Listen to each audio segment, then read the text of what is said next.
Welcome to Junction Thinkers Science Experiments. On this episode, we're going to be doing the Diffusing the Rainbow experiment.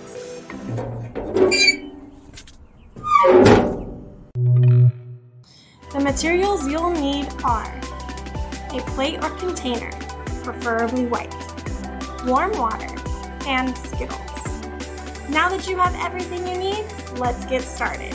Step 1. Arrange your Skittles around the edge of your plate or container. Step 2. Carefully pour the water into your container. If the Skittle moves, just push them back to where they need to be. Step 3. Wait and watch to see what happens.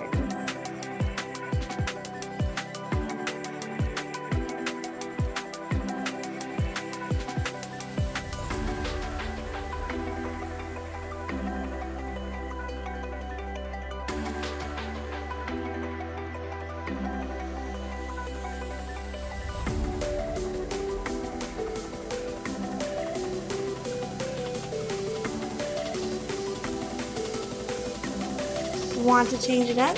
Try putting your Skittles in a different pattern or shape and see how the colors flow.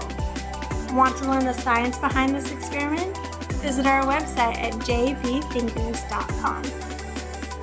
Want to see more experiments? Subscribe to our YouTube channel, Junction Thinkers. Thanks for watching!